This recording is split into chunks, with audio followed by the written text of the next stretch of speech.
Welcome back to another episode of the Organizedpreneur podcast, where I help female entrepreneurs get organized, get heard, and get leads using my launch, host, and grow methodology.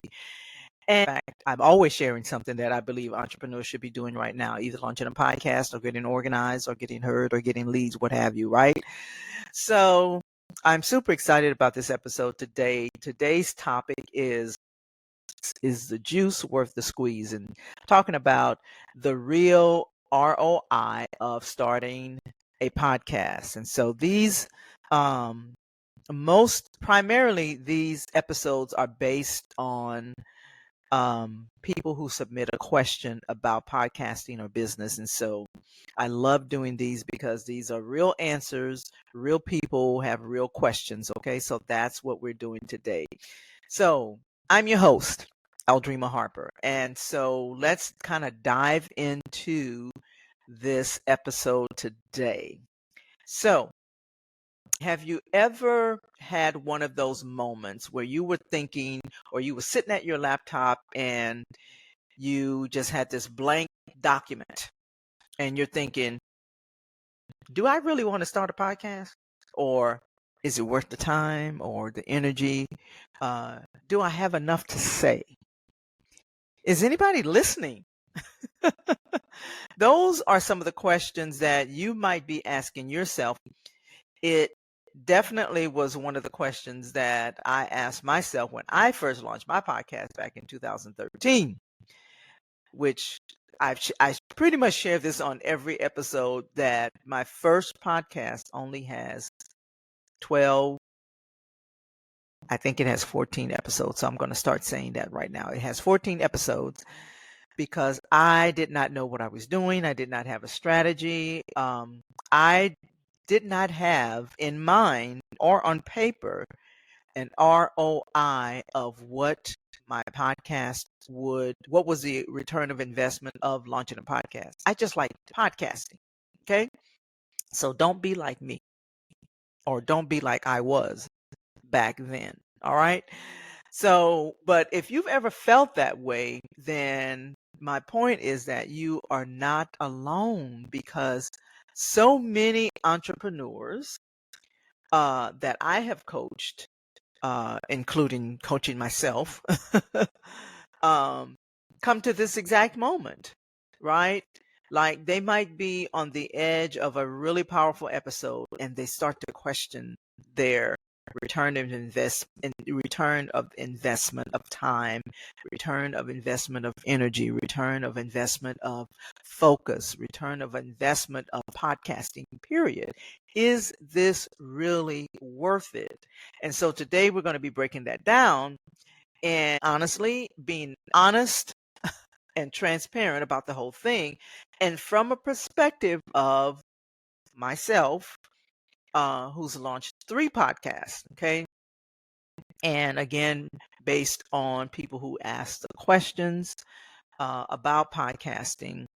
I've coached many entrepreneurs in this area, whether it's business or whether it's efficiency. And trust me, I have a lot to say. So if you've been wondering if the juice is worth the squeeze, let's just talk about it, okay? So let's just say you're a service-based entrepreneur, and I primarily work with service-based entrepreneurs, okay, female service-based entrepreneurs. But maybe you're a coach, you're a therapist, you're a strategist, you're an organizer, you're a creative, right?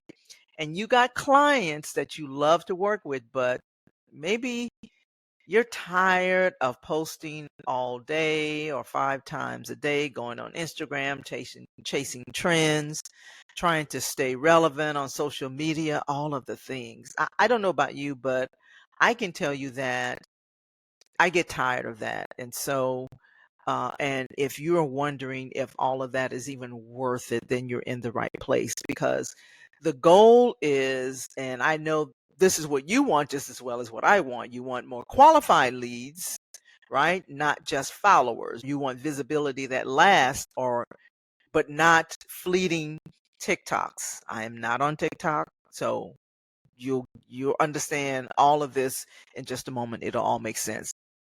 But really, all you want to do is just build trust without feeling like you need to show up everywhere 24/7. And the deal is you really don't need to show up everywhere 24/7. I personally am on LinkedIn and YouTube. I do post not as consistent. As a matter of fact, I may even stop posting on Facebook about my business and my podcast because it, quite frankly, I'm just not sure. Even as I ask myself the same question, I'm not sure that I'm getting the right ROI for that anyway. So you may want to just narrow things down. You may want to streamline your focus, just like what I'm doing, because as I've mentioned before, podcasting has a lot of moving parts, and so does having an online business. So you want to work more efficient and not be all over the place, right? And so you don't need to show up everywhere 24/7. Okay, you just need to show up where your clients or potential clients are, and you need to show up where you are getting the most bang for your buck. Okay, whether that's I don't know, time buck. I don't know anyway. But the thing is, you start noticing, and this is hypothetical, this is not based on anyone else particularly, but maybe you started noticing that your favorite entrepreneurs have podcasts, and they talk about how it brings in clients while they sleep, and how it positions them as a go-to expert, how their episodes keep working for them, weeks, months, and even years later. And you might begin to wonder, should I do this? What you doing, Willis?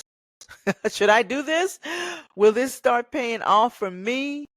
And to be honest with you, that is the question that you should be asking yourself. And that's the purpose of today's episode. I'm just being quite honest here. Most podcasters, look at podcasting through the wrong lens. They feel like podcasting is supposed to make the money. And I'm not saying for some entrepreneurs it does not. What I am saying is that if you look at it from a lens of my podcast has to make money, then you might be looking through the wrong lens. Because as I've said time and time again, it is an ecosystem. Okay. Podcasting is one of the ways that you can get leads so that it feeds into your ecosystem. So podcasting, just like creating content on any other platform, is how you can start getting leads. And so the podcast itself is not the business unless you are teaching people how to podcast like I do, right? But new podcasters tend to look at podcasting through the wrong lens and think that podcast is supposed to make the money. And that is not the case. Or the podcast is supposed to go viral. That is not the case. Or the podcast is supposed to get me thousands of downloads. That is not the case.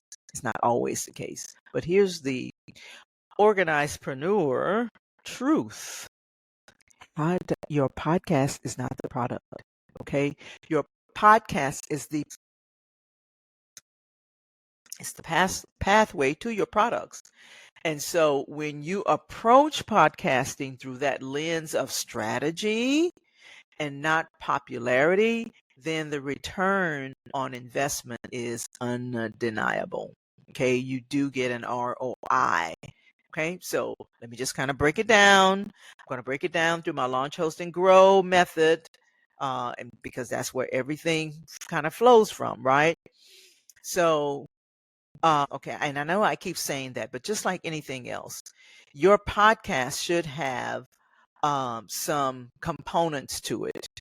So whether it's your podcast, whether it's your business, whether it's your any content that is supporting your business, This is how you get an ROI from launching a podcast, from the launch phase. So there are five components: your purpose, your person, your positioning, your plan, your platform. That's what I teach in the Launch, Host, and Grow method. Okay. When you launch with clarity, it all becomes easier. Why you are launching your podcast, right? When you understand why you're launching your podcast, you're going to create content that converts, not content that confuses people. Because when you confuse people, the people that are listening, they're not going to buy. All right, they're just not going to buy because they're confused, and so they're just going to go somewhere else. It's like, I don't even know what does she want me to do? What is she talking about? What are they talking about? So you got to understand your why in terms of your podcast. And many people launch because it seems fun, like I did. That's why there's only 14 episodes on that podcast. You can go listen to it. It's on YouTube. It's called Organize Your Enterprise. 14 episode that includes the trailer. Okay. But most people launch because it seems fun. But if you are an organizedpreneur, you want to launch with intention. Okay. So that is the purpose. Okay. So the first one is your purpose. Make sure you understand that. The second one is the person, right? The clearer you are about your ideal listener, the more they will binge, the more they will share and eventually buy from you. They may not do it from your podcast, but they may do it from your email list. The clearer you are about your ideal listener, and when you talk about what their needs are, because they don't care about anything else other than what's in it for them. All right. So that's number 2. Make sure that you're clear about that. Number 3, positioning. Your podcast positions you faster than almost any other platform. Your positioning, a podcast does position you better or faster than almost any other platform. People are listening to podcasts over almost anything else. When you're on social media and you're posting stuff, they're mostly just scrolling. People are just scrolling. Okay. But people are starting to rather trust a podcaster more than just, like a random Instagram account or a random Facebook post. So that's positioning. So that was what? Number 3. Yeah. All right. Number 4. I got to move faster than this. So, plan. Okay. A plan. A plan prevents podfade and burnout. That's why I only have 14 episodes on my first podcast, because there's two of the biggest reasons that people never see results. It's podfade and burnout, right? Like, they get tired, they start getting burnt out because they're not seeing the results. Okay. So I'm going to the thing that you want to keep in mind, you've heard me talk about my framework called APACT. APACT. It's a method that I apply to getting organized, that I apply to podcasting, and I apply to business. Okay. You want to assess where you are. You want to prioritize. You want to make sure it's in alignment. You want to create something that is those 5 P's, right? Those 5 P's: the purpose, the person, the position, the plan, and the platform, right? So, but you want to make sure that you are creating according to those 5 components. Okay. So you create content, right? And you make sure that you are looking at those 5 areas. Then you track your results. Make sure that it's working, and the things that are not working, you stop doing those. Give it time. All right. And the last one on that is platform. Trying to be everywhere 24/7, right? But you want to choose the right platform. And then you want to consider whether you want to do audio, video, or a hybrid. You'll see most of them are audio, but now I'm actually doing video. Your audience may have a preference, and you also want to consider whether or not your topic requires more of a video or of an audio. All right. So just keep all of those things in mind. So that's what you need to consider when it comes to platform. All right. Okay. So let's move on to section 3. All right. Once your podcast is live, this is where the rubber meets the road. Okay. This is where the return begins to roll in, if you will. All right. The trust ROI. People trust the sound of your voice more than they trust your social posts. Ouch. I mean, I'm just saying, I'm just being very, very honest here. Okay. So they will listen to you because it helps to build the know, like, and trust factor. So people trust the sound of your voice. Listeners may say, well, I feel like I know them, right? I've been binge listening or binge watching, right? Like, you're in my ear every morning. I mean, I have some podcasts that when I have selected the notification to come on and when they come on, I'm leaned in. Okay. So it helps to build that know, like, and trust factor. And so I'm saying the same thing. Like I said, certain podcasts, like they're in my ear every morning or however often their episode goes live. So there's a level of intimacy that's created for your clients. That's what creates the clients, and that is an ROI. All right. So the trust factor, the time factor, right? The time ROI. One episode can create infinite repurposing or regenerating of your content, right? Like you can turn one episode into a reel, a blog post, an email, YouTube videos, carousels, lead magnets, courses, workshops, what have you. All of those things. Okay, so you can actually start from just one episode of your podcast. Now, I don't encourage you to be all over the place 24/7 and burning yourself out. However, you are going to have to show up in different places. And so that can be determined, at some point, depending on, what your podcast is all about and where your audience is. Launching your podcast, you stop creating content from scratch and you just start creating content from strategy. Because if you start with your podcast, and then you start repurposing, everything starts to be in alignment, right? Like one thing supports the other, and then so forth and so on, right? So that is the time ROI. Okay. So the first one was the trust ROI. The second one is the time ROI. And then the lead generation ROI. Now, I have a framework. I'm not going to get into it, but I can just tell you what it's called. It's called the Dream Flow Formula. Okay, DREAM. Wow. All right. But so the D stands for discovery. And again, what I'm going to do is I will put the link to the Dream Flow Formula, the entire flow in the show notes of this episode. Okay. But the important thing I want you to remember is that the D stands for discovery. Okay. So it is your discovery engine. That's what the D stands for. All right.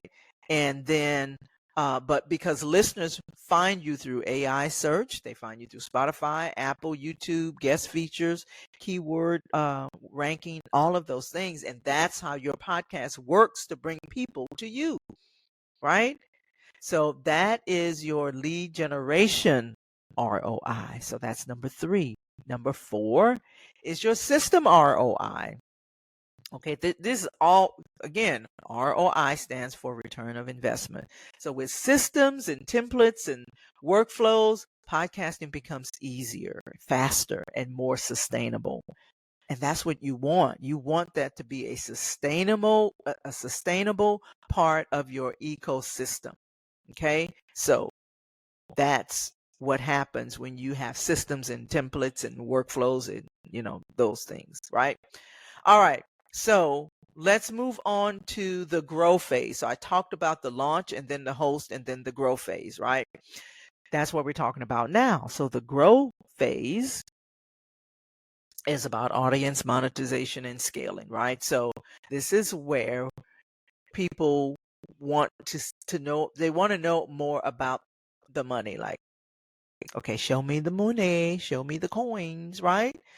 And so, because I do get that question all the time, people ask, okay, so how do I monetize my podcast?